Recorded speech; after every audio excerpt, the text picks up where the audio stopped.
প্রতিভাই শেষ কথা নয়, প্রবল ইচ্ছে শক্তি পারে সেরা বানাতে। ক্রিকেটের মোহাম্মদ সিরাজ হয়তো এটাকে মূলমন্ত্র হিসেবেই মানেন, তবে এই ইচ্ছে শক্তির বীজটা তো বুনেছিলেন ফুটবলের ক্রিশ্চিয়ানো রোনালদো। ফুটবল মাঠে তার গোল সংখ্যা, সাফল্যের সমীকরণ, ব্যালন ডি'অর কিংবা রেকর্ডের পাহাড় সবকিছু যে এসেছে বিশ্বাস আর পরিশ্রমের বিনিময়ে। অকপটে অনেকবারই স্বীকার করেছেন প্রতিভা বলতে তেমন কিছুই ছিল না তার। যখন সবকিছু শেষ হয়ে যায় সেখান থেকেও তো গল্প লেখা যায়। নিশ্চিত পরাজয় জেনেও লড়ে যেতে হয়, খাদের কিনারায় দাঁড়িয়ে বেঁচে থাকার স্বপ্ন দেখতে হয়।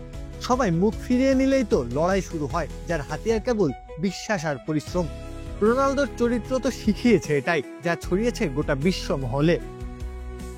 আর এটা ওটা না, কাপড় ধোয়ার একটাই সলিউশন, চাকা অল ইন ওয়ান। তাই তো মোহাম্মদ সিরাজ জয়ের মুকুট মাথায় পরে বলেন, আমার মতো হেরে যাওয়া, পিছিয়ে পড়া মানুষদের শক্তি ক্রিশ্চিয়ানো রোনালদো। এই সিরাজই তো বারবার ভিলেন হয়েছেন। অনেক জেতা ম্যাচই তার ভুলের জন্য হেরেছে দল, কত ম্যাচেই তো জেতার ব্যর্থ চেষ্টা করেছেন। তবে সমালোচনায় জর্জরিত এই সিরাজই আবার ফিরে এসেছেন, জয়ের গল্প লিখেছেন, গ্যালারির দর্শকরা বরণ করেছেন নায়ক হিসেবে। জীবনের সহজ হিসাব, পরাজিতদের কেউ মনে রাখে না, তাই তো জেতার বিকল্প নেই। সেরাদের সেরা হতে গেলে তো আগে নিজের উপর বিশ্বাস রাখতে হয়, বড় স্বপ্ন দেখতে হয়।